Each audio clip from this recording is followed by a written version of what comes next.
ఎమ్మెగనూరు నియోజకవర్గము ఆంధ్రప్రదేశ్లోనే దశాబ్దాలుగా ఎమ్మెగనూరు నియోజకవర్గ ప్రజల యొక్క కోరిక, అది చిరకాల కోరిక.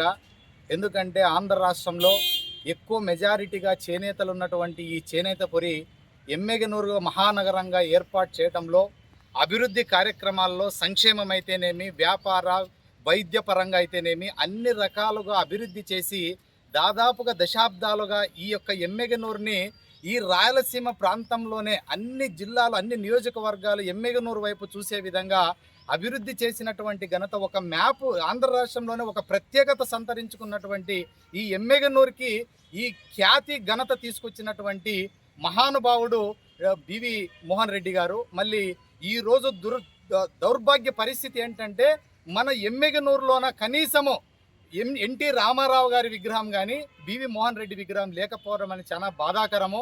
ఎందుకంటే ఈ చేనేతపురిలో దాదాపుగా చేనేతలు కొన్ని లక్షల సంఖ్యలో ఉన్నటువంటి మెజారిటీ, అంటే ఇప్పుడు గతంలో 40,000 మంది జనాభా ఉన్నటువంటి ఇదే ఎమ్మెగనూరులో ఇప్పుడు 1,00,000 పైచిలుకున్నటువంటి జనాభా అంత సంతరించుకొని వ్యాపార పరంగా సామాన్య మనుషులు బతికే విధంగా జీవనశైలి చాలా విచిత్రమైనటువంటిది. కాబట్టి ఈ ప్రకృతి పరంగా అయితేనేమి, ఆరోగ్యము, విద్య, వైద్యము, ఉపాధి వీటన్నిటికీ అనుగుణంగా మార్చినటువంటి ఘనత బివి మోహన్ రెడ్డి గారిది.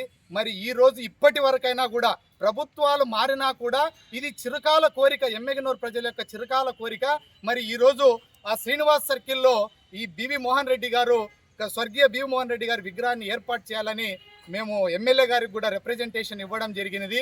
మీరు తక్షణమే మున్సిపల్ అధికారులకు కూడా ఇవ్వడం జరిగినది. తక్షణమే స్పందించి అక్కడ శివా సర్కిల్లోన ఎన్టీఆర్ గారి విగ్రహాన్ని ఏర్పాటు చేసి, అదేవిధంగా శ్రీనివాస్ సర్కిల్లో బివి మోహన్ రెడ్డి గారి విగ్రహాన్ని ఏర్పాటు చేసి ఈ ఎమ్మెగనూరు ప్రజల యొక్క చిరకాల కోరికని నెరవేర్చాలని చెప్పి ఎమ్మెల్యే గారిని కూడా మేము డిమాండ్ చేస్తూ ఉన్నాం. ప్రజా సంఘాలు, కుల సంఘాలు, విద్యార్థి సంఘాలు, ఈ సామాన్య ప్రజలందరి తరపు నుంచి కూడా మేము డిమాండ్ చేస్తూ ఉన్నాము. తక్షణమే ఈ గవర్నమెంట్ ఫామ్ అయింది. సో ఈ గవర్నమెంట్లో తక్షణమే అక్కడ శ్రీనివాస్ సర్కిల్లో భూమి పూజ చేసి బివి మోహన్ రెడ్డి గారి విగ్రహాన్ని ఏర్పాటుకి చర్యలు తీసుకోవాలని కూడా మేము డిమాండ్ చేశాము. ఈ విషయాన్ని మీరు ఎందుకు ఇంకా నెగ్లెక్ట్ చేస్తూ ఉన్నారో అర్థం కావటం లేదు అధికారులు. మీరు నెగ్లెక్ట్ చేస్తే సామాన్య ప్రజానికం అందరు వెళ్ళి మేమే భూమి పూజ చేయాల్సి ఉంటుందని కూడా మేము తెలియజేస్తున్నాము. నా పేరు సి రంగయ్య, సమతా సైనిక దళ అధికార రాష్ట్రపతిని.